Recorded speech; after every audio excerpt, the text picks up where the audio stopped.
Welcome to another episode of the Steady Mobbin Podcast, episode 558. All right, that was a good guess, my friend. We have a special guest in the building. I gotta say, this is very exciting for me because it's been a while since we had a female MC in the building. I'm very happy. Oh, thank you, my friend. Actually, just a bit more here. She is a lyrical assassin. Let's go. She comes from royalty. Let's go. She's on the verge of stardom. Let's go. She's been in the game for a minute. Who? But her pen is super sharp. Come on now. Who? Make some noise for Keisha Fresh. Burr, burr, burr, burr. That was a dope intro. Thank you. Very. Lord of mercy. How Let's you doing? go. I'm good. Can we do that cheer again? Yeah, from the bottom to the top. to the top. From the bottom Because we headed to the top. to the top. Yeah. That's how you do it. How you doing, Mom? I'm good. I'm excited to be here. All right. So, I got to ask you a question. Okay. Well, first of all, I want to say I'm sorry Okay. I accept your for apology. inspiring a new album. For the record, guys, it's all me. I'm the one who. What's the name of the new album? Pretty Boys Break My Heart. So we know you're capping. We know you straight capping. Ooh. Who really inspired the album? Since we're gonna go there. A couple people. Yeah. Ooh. Don't care to share no names. A couple. Share names. Listen. For privacy and protection, I can't possibly do that. But they know who they are. Is it one of those albums like if they hear it, they're gonna know that you're talking about them? I sent some of them the records. Like, this is about you. Really? Yeah. These niggas are punching the air right now. But it's like it's complimentary, right? I mean, it's how they take it. Okay. It's how they take it. There's a lot of topics and conversation on this album. Why that title though? That title is a unique title. For a lot of reasons, actually. You know, my last relationship, that was heartbreaking. I was with him for 6 years, and that was heartbreaking to end that. But also, it's not just about heartbreaking relationships. I lost my best friend, in 2016, and that was heartbreaking as well. So when he passed away, that was tough. So it's not a monolith. Heartbreak is a bunch of things. And, yeah. Wow. And it's catchy. I think it's a dope album title. It is a catchy album title for sure. Dare I ask, 6-year relationship, why did that end? I just gotta know. I was gonna ask that. But go He was ahead. black, right? Yes. Yeah, only black guys do that. Just different kind of things. Like, I tend to date men that are a lot older than me, and it poses a challenge because I might want kids or want to do things that they've already done in life, and so we don't always see eye to eye. Yeah. Okay. Yeah. Okay. Fellas. I feel like we could go multiple of routes here. Okay, I'm curious, right? Because I'm an older guy. I just turned 37 in May. Of 1812. Wait, That's young. What'd you say? Of 1812. Stop the ageism. What'd you say? Nah, 37 is youthful. That's Is young? That's Okay, the truth is I'm 45. Okay. Yeah. Oh, okay. I 2 see. years I after see. Elvis died. Oh. Is that too old or like? It's younger than it's like where I go and a little bit younger than what I'm used to. Okay. Yeah. I like that. And he had kids. And Yeah. Okay, got it. I'm not trying to get too messy. No, it's not messy at all. It's honest. You cool? We'll be honest. Okay. All right. Is this your first solo album, or did you have albums before this? No, I did Field Trip in 2019. Okay. And then this is my 12th studio project. So I've done a bunch of EPs, demos, mixtapes, and collaboration albums. So yeah, this is my second album, but my 12th project. What are your overall thoughts about the Canadian rap scene? I don't think about it too much. Really? Yeah. But the times that I do think about it, I'm such a fan of so many people here. Like the Tonas, Adam Bomb. Just so many people I think are such great rappers here. Yeah. There's a lot of talent out here, and I Yeah. don't feel like they get the just recognition that they deserve. And that's where my frustration lies, right? Because, as a fan, I want to see these guys actually receive certain accolades, live a certain life. That's just me being a fan. Yeah. And I know to those guys, it probably may not matter, but to me, that's just what I want from them. Do you ever think, like, maybe I need to leave here to kind of make certain things happen, to take it to the next level? I have. Like I lived in. I've been. My first demo came out in New York. Like I started my career in New York. So I've left Toronto plenty of times, but I love home so much. I love the creativity here. I love the vibe here. You know. But when I want to leave, I'm gone. You know, I'll go to Atlanta. I'll go to New York. I'll travel to wherever I need to feel that, to catch another vibe. You know, it's, you know, I have a passport with no criminal record, so I'm good. You know what I mean? Like I'm good. You know, so I can travel and go to where I need to go to do what I need to do, and that's a blessing. And a lot of Toronto rappers unfortunately can't. So that's the blessing. Yeah. I find another piece of that puzzle. I think with what Glory was trying to say is the touring aspect. There's not a lot of tours happening for the artists in the city. Like, I mean, we have like guys like Classified doing like 20 minimum city tours regularly. You know, it's just like I'm just curious to find out like why we cannot emulate that. I think I think people are scared because when the Sorority first did our first tour. We did a mini tour in 2017 before the album. And then in 2018, we did our own tour, headlining tour. And we were kind of scared because we're like, do we even have fans in these places? So, you know, when we booked these venues and we put these tickets up and we realized, okay, we were booking like 200 people venues and we were selling 500 tickets. So we're like, oh, so people are listening to us in Winnipeg, in Nanaimo, in like places that you wouldn't think you have fans. The problem is nobody looks at their demographic. Nobody studies those things to even know that people are listening to them outside of Toronto. So I think people are scared and the logistics of setting up a tour can be a little intimidating. So, you know, seek help, ask questions. Everybody wants to be too cool for school. Like, ask questions, talk to people that have done it. And we did, and we sold out every single night, 400 or 500 plus venues. Really? Yeah, easily. I do that every year. I would do that every year. Yeah. Damn. Yeah, and that's why some people do. There are some artists that, like Snotty Nose Res Kids, they tour like twice a year. Like, just because the fans come out every single time. Those guys are like rock stars. Oh, yeah. Do you feel like there's a racial aspect to it because they're Native Indians, right? So, like, they're very appealing to a demographic that probably don't have many artists that are Native Indians, right? Classified, he's white, obviously, so we know what it is there. Do you feel like race could be somewhat of a hindrance, or it could be a plus, or am I just shooting in the dark right now?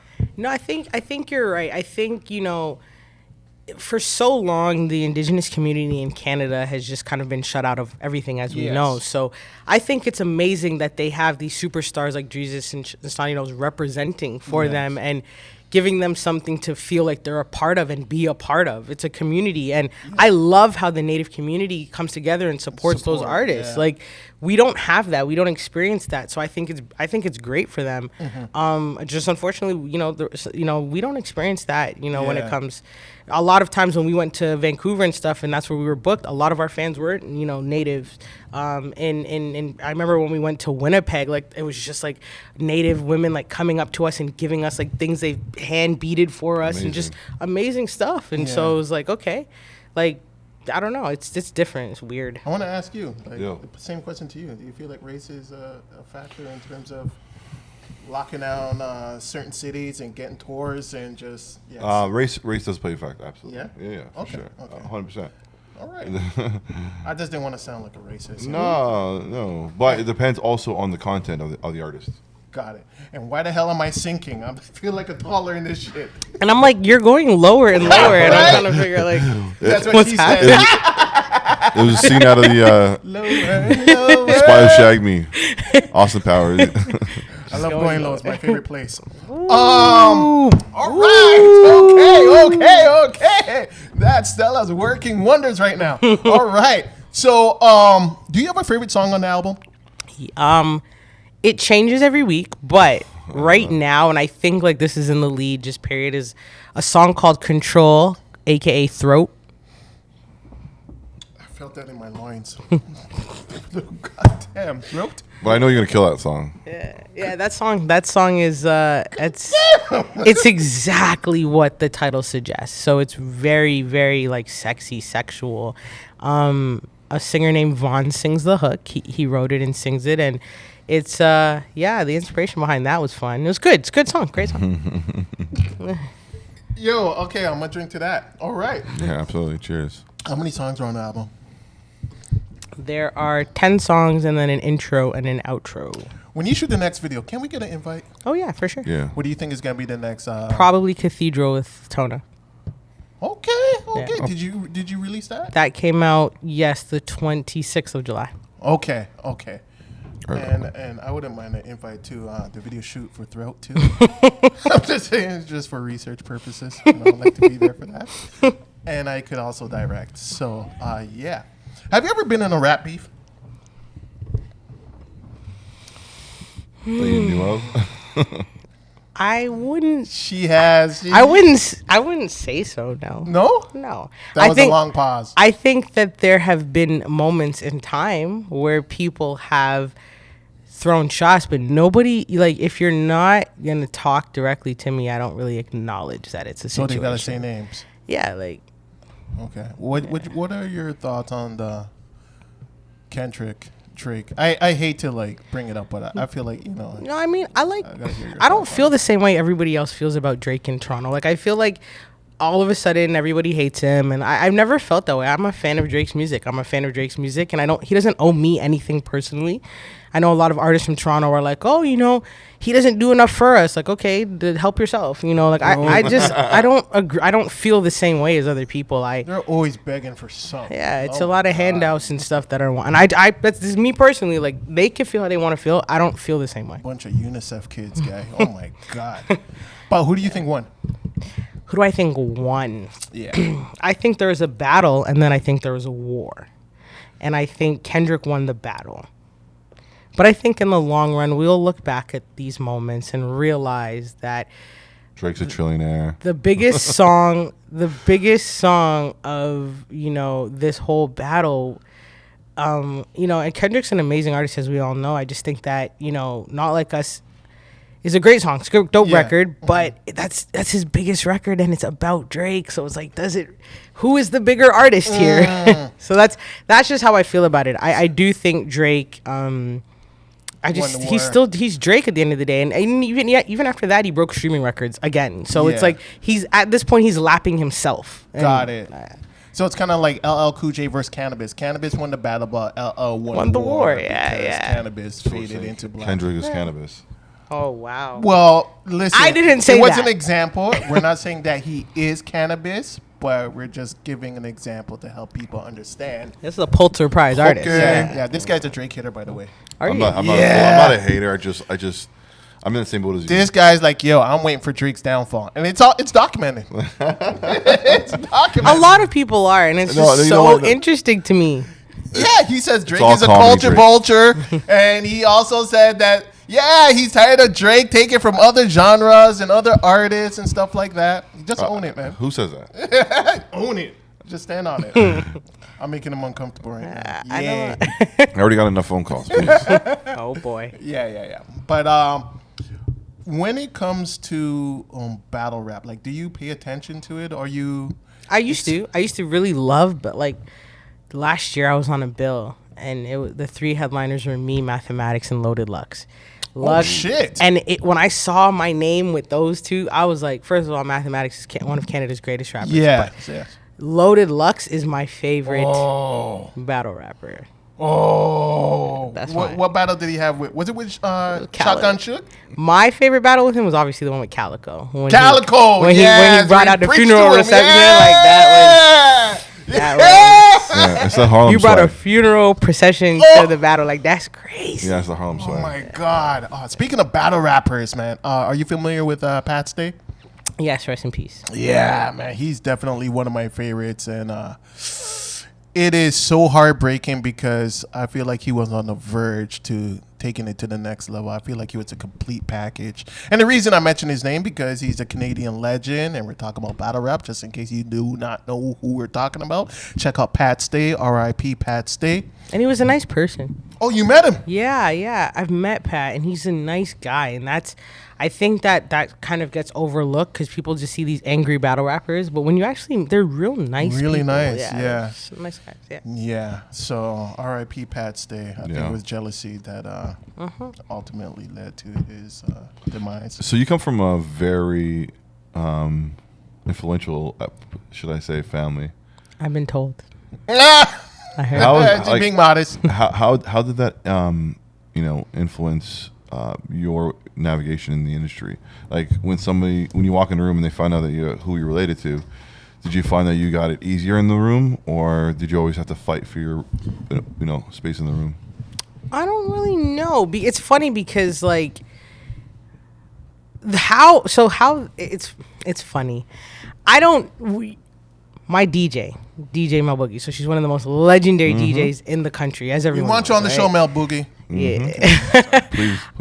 That's my DJ, right? So, but we don't like always. It only was like birthday posts, like yo, my little cousin, or whatever. But I think people didn't believe like they don't believe it. Like they think it's just like a saying we're saying.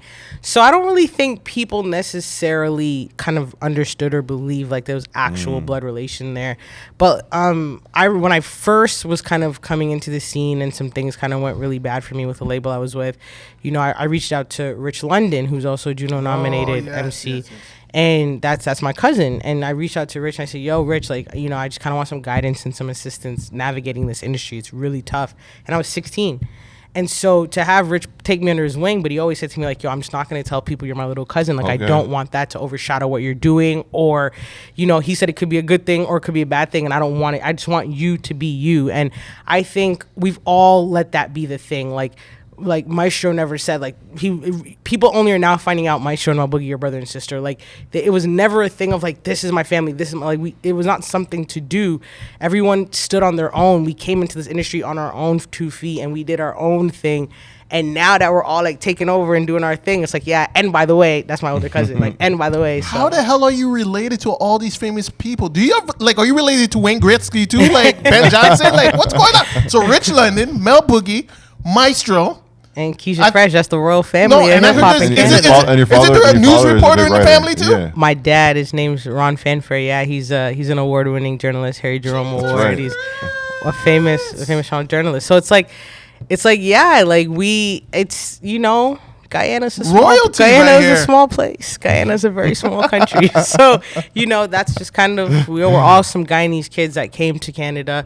My dad's, one of his best friends is Socrates' dad. You know what I mean? So it's like, growing up, you just... Socrates is Guyanese. Yeah. Sox is Guyanese. So, Guyana kids was killing it in the music industry here. Yo, people don't know. It's Guyana, man. Yeah. Is that an island? Is that a Caribbean island? Or is... So... It is a Caribbean. I mean... Like, it's not an island. It's not an island. It's a city. It's a country in South America. Stewie's shaking his head. He's saying you're wrong. Country in South America. However, I always tell people, Guyana is not geographically West Indian, but it is historically and culturally West Indian. It's the only English-speaking country in South America. And our culture is very much similar to Trinidad and Jamaica and all. Because I seen a debate. I think it was Major Hype. Was it Major Hype? Yeah, it was. And what was the debate? He told us, he's like, you're not West Indian. You're not West Indian. You're South American. Geographically, he is correct. But again, historically, culturally, CARICOM, which is the governing body of the Caribbean, is in Guyana. It's in Georgetown, Guyana. Their headquarters is in Guyana. Like, we are considered part of that group because, again, culturally and historically, we are. Okay. So how does that work then? Then you guys, like, how do you guys... We play, like, Guyanese players, captain, the best cricket players are Guyanese. They play for the West Indies cricket team. Like, we are... Yeah. Okay, they're West Indian. There you have it. Yeah. Haters. You said that you've never tried jollof before. I haven't. No, why not? No one has made it for me. What? Excuse me. Whoa.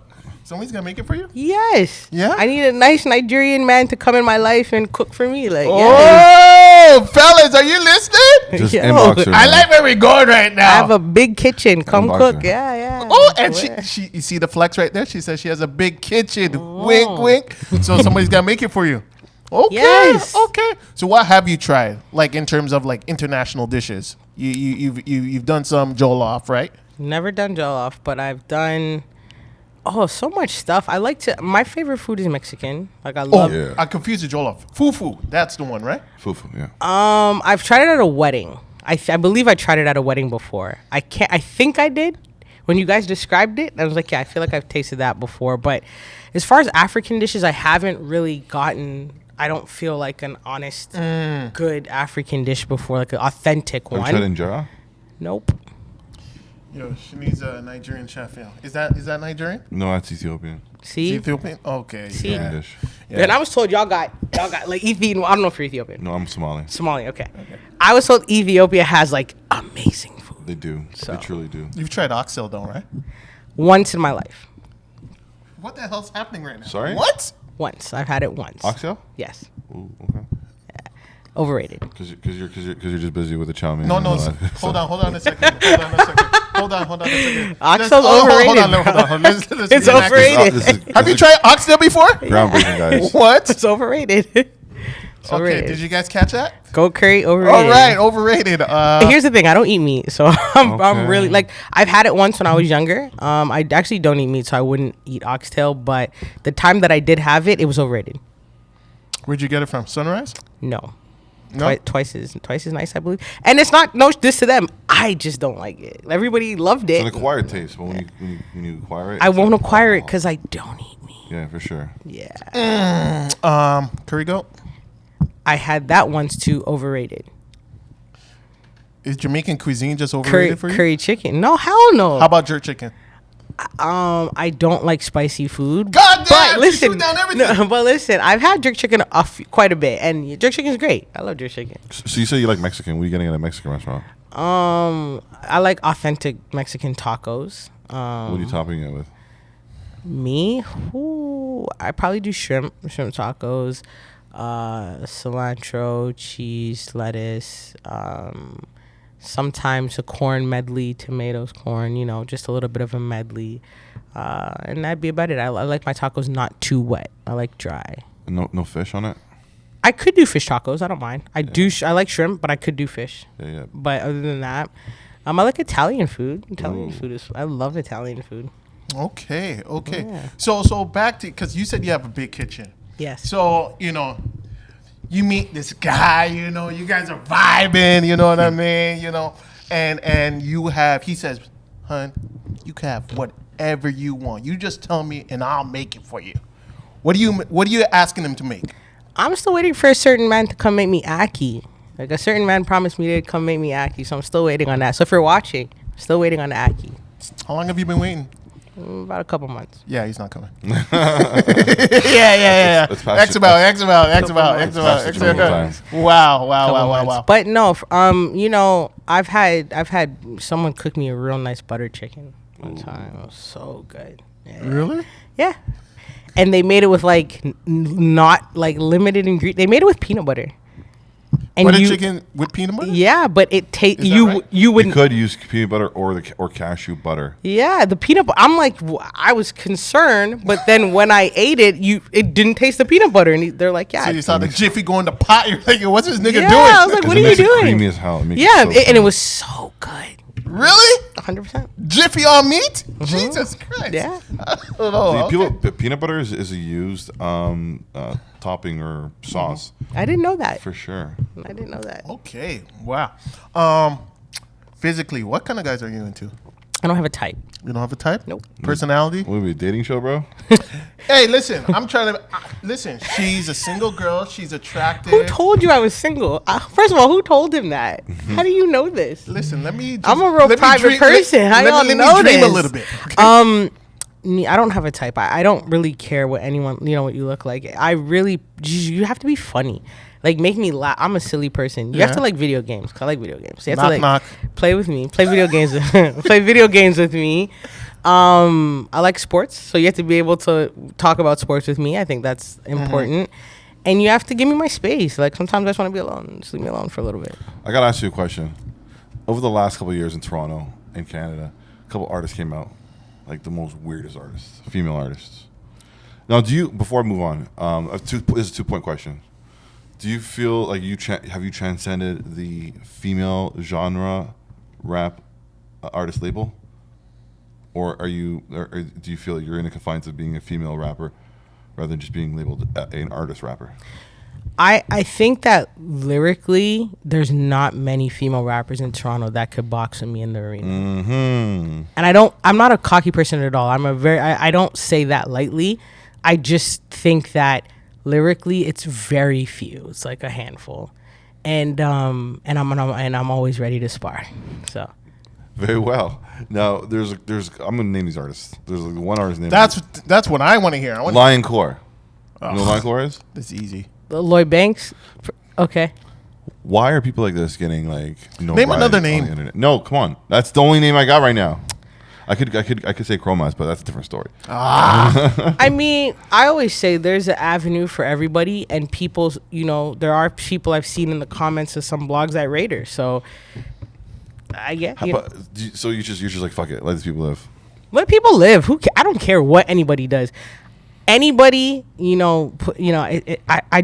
don't feel like I'm in that box. I feel like I'm in the box with legends. I feel like I'm in the box with just greats like Jelly. When you talk to me about female rap, talk to me about Jelly 2 Fly, talk to me about Hawaii, like talk to me about people that could really like do it. Yeah, that could put words together and sentences together that could really do it, and then we can have that conversation. But everyone else, I think it's fun. They're enjoying themselves, and power to them. For sure. Yeah. I feel like rap is like low hanging fruit now. It is totally right. Lion Court. Yeah. I mean, and but how long does that last? It's how a long? mockery. How long does it last, though? You know what I mean? How long does it last? Well, the scary thing is, if you asked me like a few years ago if like the SoundCloud rapper and I don't want to mention names. God damn. Just man. do it, I've bro. been getting some death threats lately. Whoa. Certain rappers. I don't want to do it. Who? Come on. If people taking it, I got a family, man. Yeah, for sure. If you asked me a few years ago if these guys would last, I'd say hell no. So the fact that they're still surviving and have somewhat of a career in 2024 is startling to me. So, so let's say when it comes to like the drill genre and the ratchet genre, at the peak of that, I'm like, this shit it's not gonna last. But the fact that it's still here, it's concerning for me. So yeah, I'll just leave it at that. I mean, I just think people give so much attention to it, and when you really look at why these people are trending, like, for example, whoever you're thinking of in your mind that you don't want to mention, have you ever seen them sell at a show? Have you heard of them? No, they don't do shows. Have you heard of them tour? Have you heard of them No. on any major media platforms? Great points. Like, they're not really doing it on a serious kind of level, so it's just like whatever you're doing and however you're doing it and all these blogs and stuff, like, just have your fun. Okay, that's fair. What it is. Thank you. You make me feel better about rap now. No worries. I love that. Who's on your Mount Rushmore of rap? Oh, damn. In the world or in Canada? We'll do Canada and the world. Oh, okay. This This is your camera, by the way. in the world, Yeah, let's do that. AZ, Jay-Z. I'm gonna put Bamadia. Bahamadia. Wow. Yeah. Okay. I'm gonna put Geechee Suede from Camp Lo, and I'm gonna put. There's only 4, man. But you could go with 5. There's not 5 people on Mount Rushmore. No, it's 4. 4. But you could go 5. Let's have fun with it. Top 5. Great. Okay, my top 5. The next person I will say is Missy Elliott. All right. All right. That's respectful. Canadian Mount Rushmore. Now, this is where it gets sticky. You might lose some relatives because of this. Nah, never that. I'm gonna put West. I'm gonna put Maestro for sure. Yeah, I got. you gotta put him. I gotta put gotta Mike. put him. None of this is. Maestro, we want you on the show. None of this is possible without him. So Please, yeah, yes. and just like The Godfather. that dude, man, like what he could do on a mic, trust me. And So on camera too. Yeah. He's an actor. He's Yeah. a really good actor. I remember watching him on Omni channel back in the day. The Next Star, I forgot. It was like a dark. Metropolis. No, he was. Yeah, he was on the show with Singlefoot, right? Metropolitan. That was a shit sick fire. show. Yeah. That was a fucking shit. He's amazing. I was just watching him the other day in Four Brothers. Like, Yeah, he's in that. He's also in deep. Paid in Full, And Into Deep. Into Deep. Yeah, come on, I'll list his resume. I know on. it. All right, so Maestro, Solitaire, Yeah, big- Shout out big to up. Solitaire. Socrates, Tona.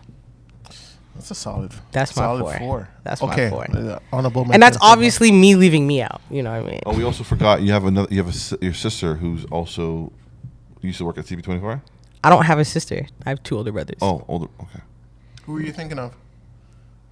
The sister who got fired. Oh, you're talking about Patricia J. Oh. Shout out to Patricia. No, that's like a family friend, but shout out to Patricia J. I thought she's your sister. You guys also said sister in the caption. I'm like, oh. No, that's like, yeah, like that's sis, but not, not blood. But yes, shout out to Patricia J. She's a longtime family friend, and she's dope. Yeah. Patricia. She was the weather girl. Okay, yeah. She's still around. She's still doing. No, well, I mean, I think she's in LA or something like that right now. What do you think they were sisters though? I saw a photo with them online, and I'm like, and you just feel like she's they related to every something celebrity. like sisters. I'm like, oh, they may be sisters. Okay. I'm the only girl. Okay. Are you single? You already, dude. That was 2 times. I think we laughed at this question. That. So being the only sister or woman in the family, did you feel like you're protected? Yeah, my brothers are real cool though. Like I feel like my brothers are like very calm and cool and quiet. I feel like I'm protected by my older cousins. Like I know my brothers obviously have my back. Of course, they're my older brothers, they have to, but my older cousins are actually really protective of me, and they're the ones who, make sure that, whenever anybody steps to me, it's correct. But I end up dating their friends, which is crazy. That's the crazy thing. But yeah. You date your brother's friends? My cousin. Oh, your cousin. Yeah. Really? And how did they feel about that? Well, I mean, Conversations were had. They're like, yeah, for sure. on both ends. So, conflict of interest. yeah, exactly. Totally Exactly. I'm sorry, guys. I'm sorry. I won't do it no more. I'm done. Sorry.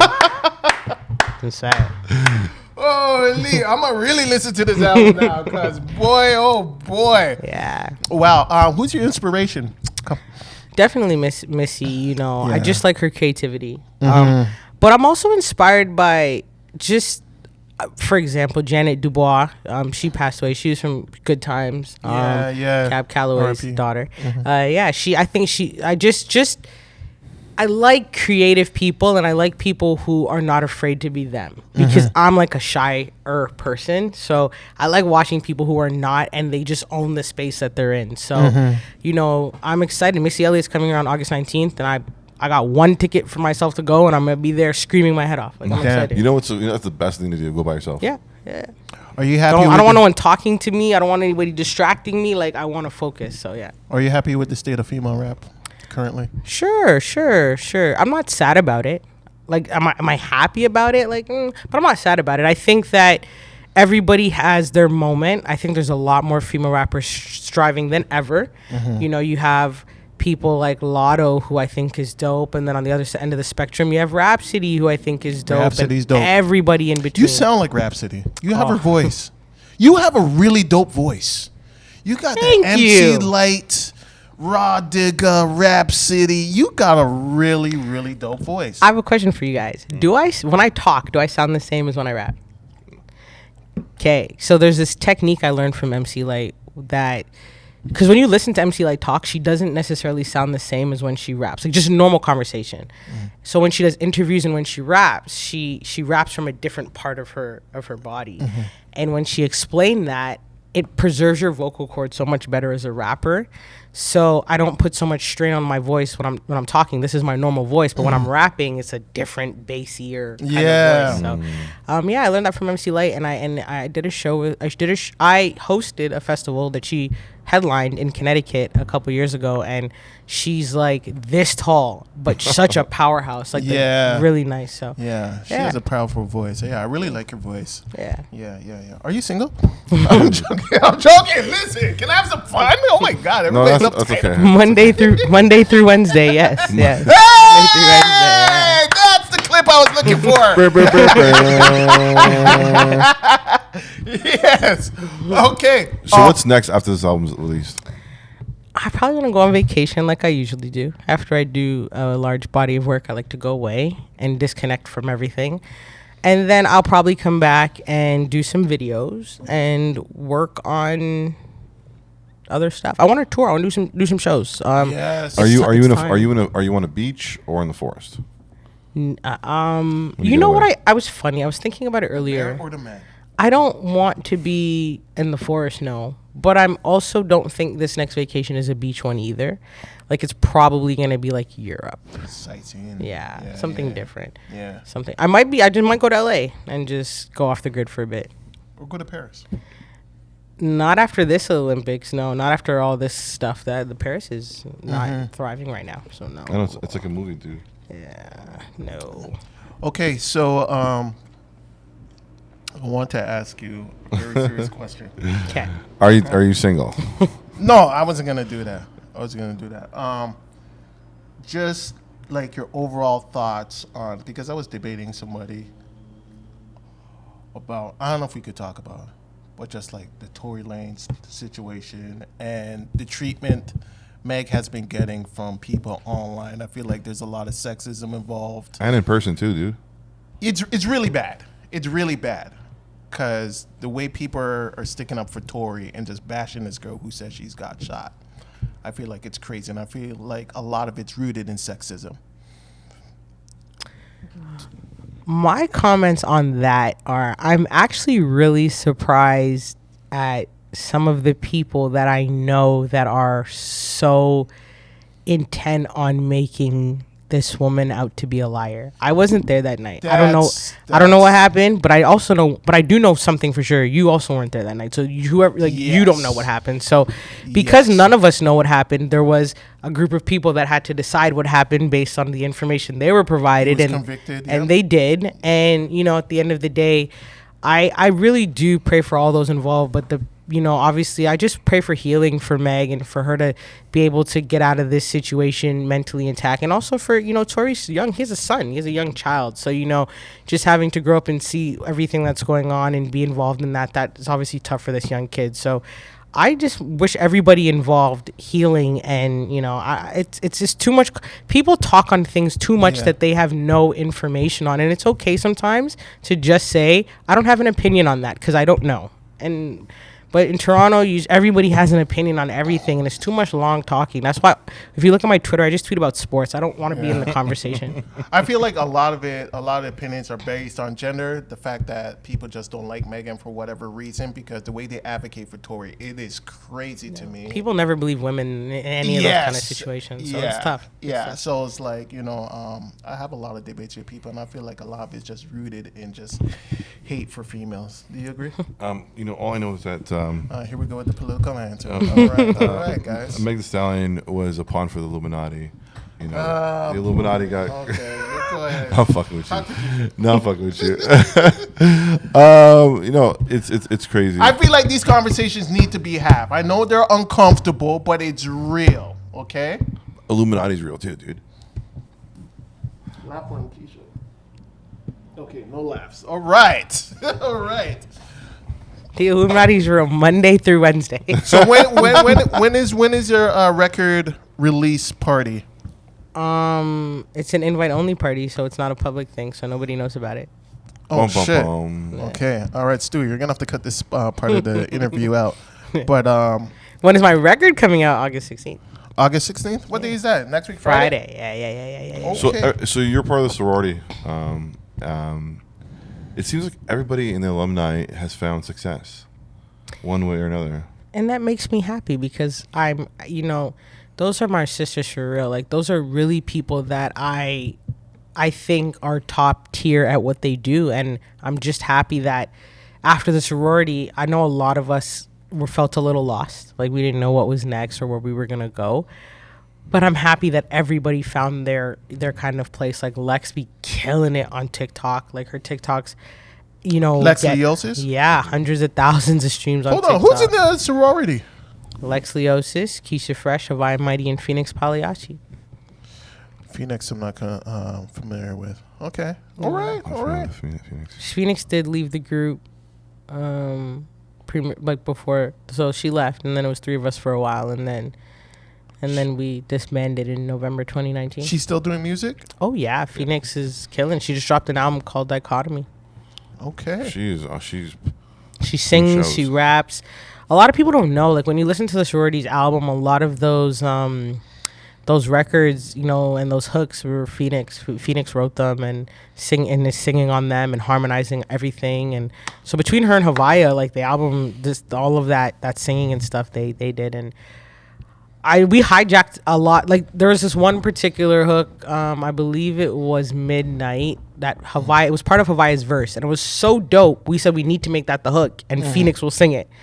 And that was, people don't know, that was some problems in the studio that day, because it was like, not only did we steal a part of this girl's verse, but we literally told her, you can't sing it. We're going to make Phoenix sing it. And we made an executive decision that Phoenix was going to sing it. And Havaya was kind of like, she was like playing it cool, but you could tell she wasn't too happy. Jeez. And I was like, dang, I understand, fam, but just the greater good. Like, trust me, the greater good. And it's not because it's just Phoenix has a higher and a wider register than Havaya. And Phoenix can hit like where we wanted to hit for that. But we're like, Havaya, you wrote something so dope. Just let us show you the vision. So eventually, we laugh about it and Havaya's cool with it. But the sorority was a time because of, you put 4 women in a group and it was a lot. That's my question for you. How did it start? Who and who was behind it? 40-ounce heroes. Actually, I will have to give them their shout out. So what happened was, I got a call from a guy named Riley Kirkwood. Him and I had just did rap. We brought Rhapsody to Canada for the first time. Sorry, dude. I am so sorry. Yeah, we so 40 answers. So Riley Kirkwood brought Rhapsody to Canada in July 15, 2015. That was Rhapsody's first show in Toronto. And so we did that together, and it was cool. And I said, Riley, like, we got to do some more stuff together. And he's like, yo, I want to tell you a secret. So I'm like, what's up?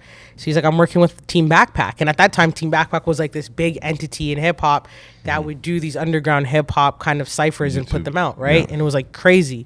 So I was like, oh, wow. And he's like, yeah, I'm going to do their first Canadian cipher.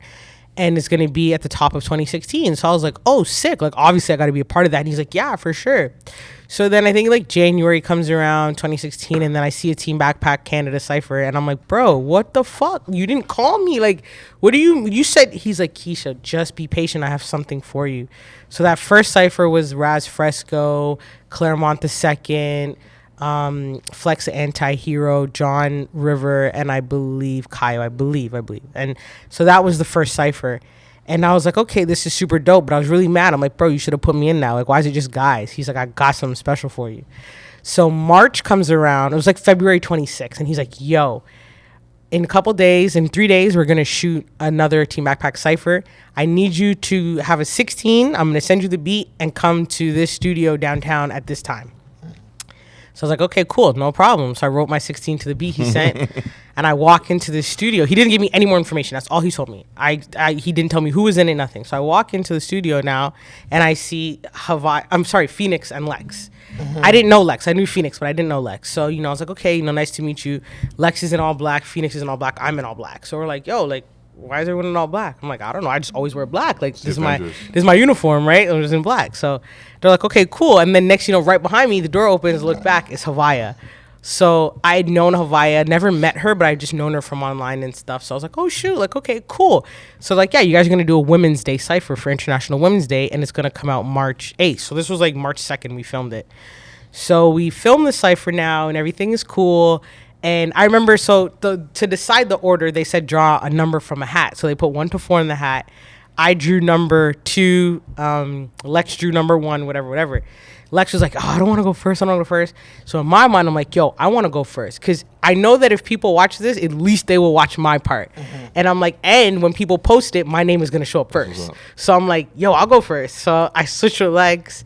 And I went first. I let off the cipher. And that cipher went like bananas. They chopped it up and released everyone's one-on-one. I think Havaya's went super viral. But the cipher itself went viral. We had Kelly Rowland from Destiny's Child shouting us out. Like, that's dope. Celebrities were like going crazy over this all over the world. And we got millions of views within the first like 48 hours. So so it just was like, it was chaos. Like, people were like, are they a group? When is their music coming out? Like, it was a lot. And we kind of just made a group chat, and we're like, yo, we should do like a song together to capitalize on this kind of newfound fame. Yeah. So, we did some stuff together, and then we just decided like we should be a group. So by November 3rd, Mishimi invited us to perform at her birthday party, and we announced that we're officially a group called the Sorority. And so, yeah, November 3rd, 2016, we became a group, and we started to do more records, and then we got a manager. And by 2017, we were putting out videos consistently. We were touring.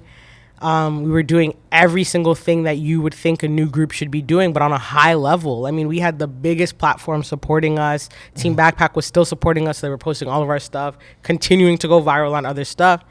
And then 2018, that's when we did the album and the tour. And that tour did so well that we had booking, like the top booking agency, APA, they called us and were like, we saw what you did on your own, and that was impressive. Let's take you guys to another level. So, you know, we signed on with them, and it was really good, and we hit a high. But the problem is, again, now you have 4 personalities in a group. Yep. And we were on tour arguing. I remember one day we were in the Airbnb. So it's like Mel Boogie, because she was our DJ. Mel's on the couch. And we're arguing. Like, we're having we were pissed at each other. We got an encore to show, and one member didn't want to do the encore, and because they didn't remember their verse, and I'm like, you're unprepared. And so it was all of us just kind of letting out anger and steam, and that was kind of healthy because we got it out. And then, you know, we continued on with the tour, and everything was fine. But then, you know, we got back, and then it just, schedules became really demanding. Havaya started to really take off in her career, and you know, everyone was kind of doing their thing, and we just kind of felt we weren't giving the sorority enough attention, that, you know, and we're like, yo, we can't, it's either we let it go completely or we come all in, because we can't be half-assed with something that's doing so well. We had Nike deals and stuff. Like, we did something with Nike in Canada Soccer, like for the FIFA Women's World Cup. Like, that's like big checks. Like, that's big money. And, you know, so we're like, we can't let these people down. We got to figure out what we're doing. And things just kind of hit the fan one day. I remember I was laying in bed just watching TV, and there's just arguing in the chat, and things kind of hit the fan. And, you know, so Phoenix decided to remove herself from the group and just focus on other things. She was the first one to leave. Yeah, she had left the group, and we didn't kind of know she was doing it. It was like a post on social media. So, like, I had people calling me like, what happened? I'm like, what do you mean? Like, I don't know. I'm watching a movie. What's up? And they're like, yo, we seen this on Twitter. And, you know, people were sending it to me. And I was like, what happened? You know, so it just kind of hit the fan one day. And I think a lot of emotions came out, and unfortunately that resulted in the group breaking up, which sucked because we had a whole bunch of shows. Well, it resulted in Phoenix leaving, and then we had a show 4 days later. So it was really tough because now we have to explain to promoters that paid us already, like, we lost a member of the group. And, you know, we had to kind of negotiate. Our booking agent was negotiating real hard to keep those shows, because it's like, we paid for 4 people, you know. So you guys blocked your own blessing. God damn. I mean, it was a tough time, but, you know, in hindsight, I kind of respect everybody's decision. And, you know, me, Lex, and Havaya kept doing shows and touring, and we did some really amazing stuff. Like I said, we had that Nike campaign that we did, and we toured again, and then we went on a final tour. I think it was in October 2019. We kind of looked at each other and said, I think this should be our last tour. And it was an emotional moment. We were all crying and stuff, but we knew that we couldn't give it what we wanted to. So we knew that tour was going to be our last tour. We said it was last call. This is our last tour. That tour was with Snotty Nose Res Kids, and we sold out every venue on that tour. And it was emotional. I remember our last show in Toronto, we were on stage crying and pouring champagne, and I'm crying. And is that on video? Yeah, our families are there. Like, it was sad. Yeah, it's on video. And it was a sad moment. But then COVID happened, and nobody was doing anything after that. So it was like, it was kind of interesting of the timing. Got it. MJ or LeBron? Michael Jordan. Next question. Mobb Deep or Wu-Tang? Wu-Tang. Cardi B or Nicki Minaj? Cardi B. Ooh, and hold on, I say that with hesitation. Okay, let me walk that back. I like more Nicki Minaj songs than I do like Cardi B songs.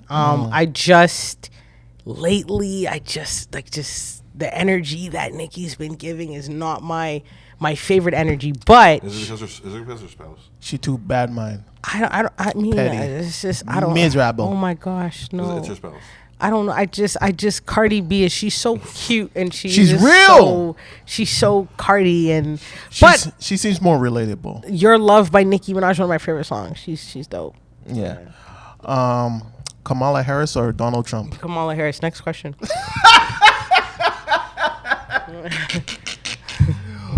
Next question. Okay. I want to give you a tough one here. There is no tough one.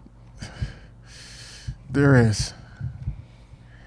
AZ or Nas? AZ. Next question. That was actually the easy one. Really? Yeah, hell yeah. Yeah, you did put real AZ hip-hop. That's my favorite rap. He's my favorite MC of all time. Yeah. Okay.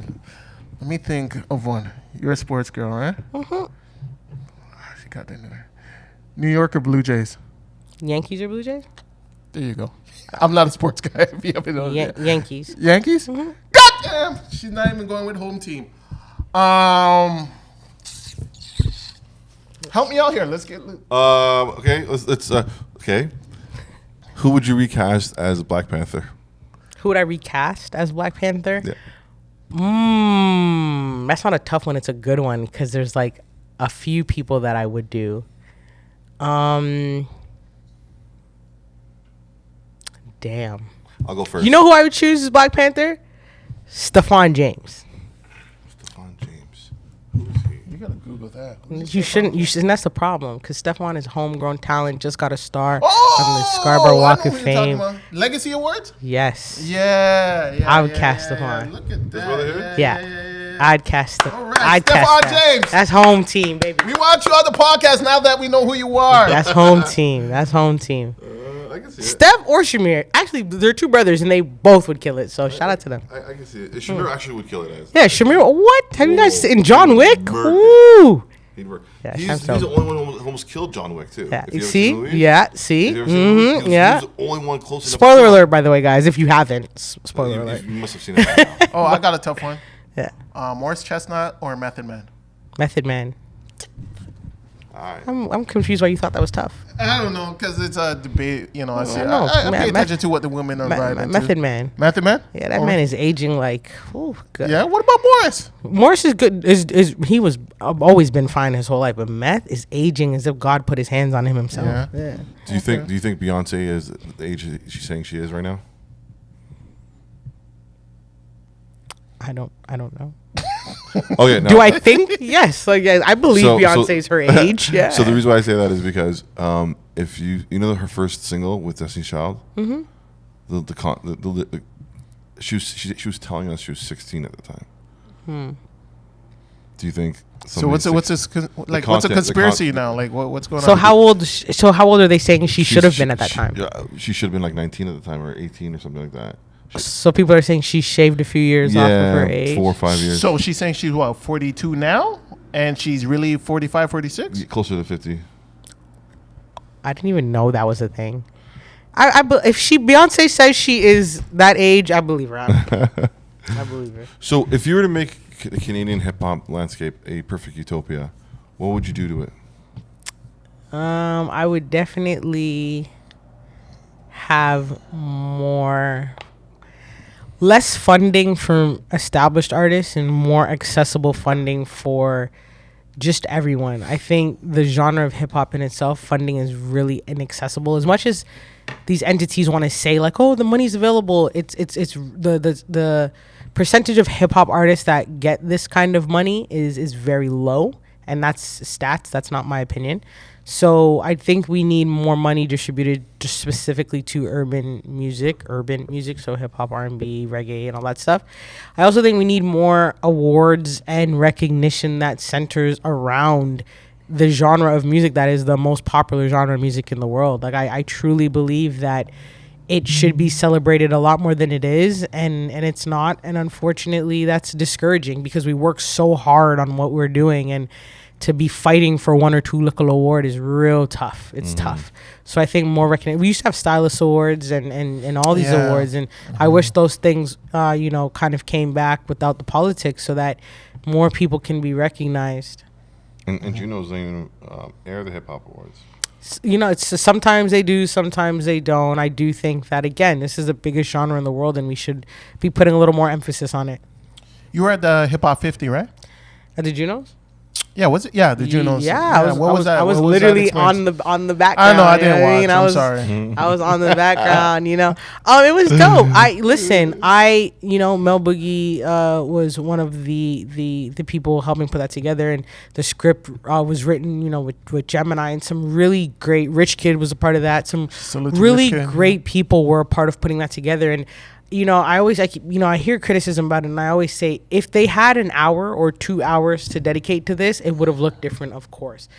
But unfortunately, they only had about 15 minutes to squeeze in as much as they could. And I think with that 15 minutes and what the time and space and budget they were given, I think they did an amazing job because, yeah, not everybody you wanted to see was on the stage physically, but a lot of people weren't focusing on the background where they had the graphics rolling. They had everybody's name. They had pictures. They had, timestamps of situations and things. So I remember I caused a little bit of a stink because I said Socrates should have been up there, and then Rich Kid came in and I think he put should me in my place. I think and again, we all love Socks, but people maybe Socks couldn't make it. Maybe he was axed and he couldn't make it. No, he could have made it. We don't necessarily know. I've heard so many people say this person should have been there, this person should have been there, and it's like some people just couldn't make it. Yeah. And I heard the same thing with America too. People were criticizing who was in the American one at the that they did, and Questlove, who put it together, came out and said, but I did call that person and they didn't call me back, or I did email that person, they didn't call me back. So you don't know the circumstances, so I can't criticize. I don't know why some people weren't there. I know the circumstances. I spoke to Socrates, but listen, Rich Kid made a great point. Like, you know what I mean? There's only so much you could fit in there in that time frame. Yeah. But I wish we could talk all day, but we are on a limited time here. I want to thank you so much for pulling up. Is there anything you want to let the people know? Anything you want to say? August Please. 16th, Pretty Boys Break My Heart, streaming everywhere. So check it out. I'm excited. I Do can't wait to listen. you have a vinyl version of it? I'm thinking of it. I'm going to team up with a distributor and we'll work on that. Yeah, that'd be cool. Yeah. I want to collect all the vinyls I could. Yeah. I'm going to go listen to Throat right now. It's not out yet, but August 16th. But Cathedral is out, and so is 905, so go check those out. 905 is the Cathedral. I haven't heard yet. Yeah. That is it from the mob. Steady Mobbin. I am Glory. I am Black Mob. And I need another drink. All right, let's go. Peace.